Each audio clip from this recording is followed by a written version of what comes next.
السلام علیکم میری پیاری بہنوں، آج ہم جو کچھ پڑھیں گے وہ لفظ ہے سی وی۔ سادہ اور آسان طریقے سے، کوئی بھی مشکل بات نہیں ہوتی سی وی لکھنے اور بنانے میں، بس چند ایک بنیادی معلومات ہوتی ہیں جن کو لکھنا ہوتا ہے۔ ویسے تو جاب حاصل کرنے کے لیے لوگ زیادہ تر انگلش میں لکھتے ہیں، مگر میں کوشش کروں گی اردو میں لکھنے کی، کیونکہ اردو میں آپ لوگوں کو پڑھا رہی ہوں، اس لیے میں اردو میں لکھنے کی کوشش کروں گی، آپ لوگوں کو بھی سکھاؤں گی۔ اردو میں لکھ کر سکھانا ہے تو چلیے شروع کرتے ہیں سی وی لکھنا۔ جیسا کہ نام علی رضا، اس کے بعد مکان نمبر، فون نمبر اور اپنا ای میل ایڈریس لکھنا ہوتا ہے۔ یہ آپ لوگ اپنا لکھیں گے۔ مکان نمبر یعنی کہ house number, cell number, phone number اور ای میل ایڈریس۔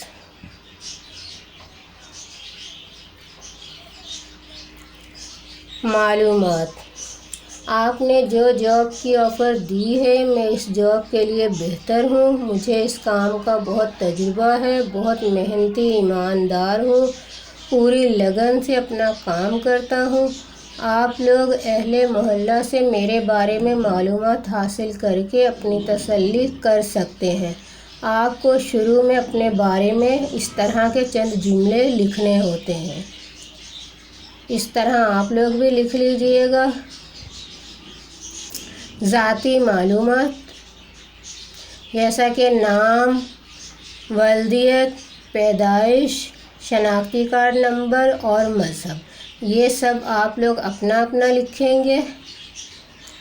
آپ شادی شدہ ہیں یا غیر شادی شدہ وہ لکھیں گے، اور آپ کہاں رہتے ہیں اس ملک کا نام لکھیں گے۔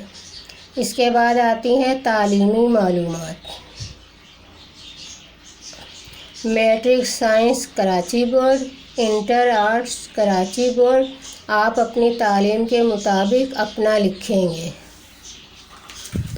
ایکسٹرا تجربہ، جس طرح ٹائپنگ کورس ہوتے ہیں، ایم ایس آفس کورس ہوتے ہیں، جو کورس آپ نے کیے ہوں آپ نے وہ لکھنے ہیں۔ یہاں پر تجربہ لکھنا ہے۔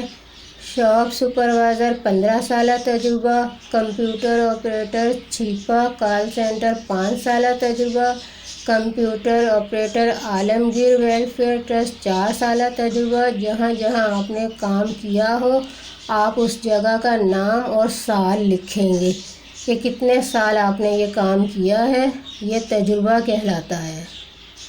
اس طرح آپ لوگوں کی سی وی تیار ہو جائے گی، اور آپ لوگ جہاں بھی جاب کرنا چاہیں وہاں یہ سی وی دے سکتے ہیں۔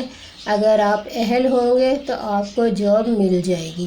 اگر آپ لوگ چاہیں تو انگلش میں بھی لکھ سکتے ہیں سی وی۔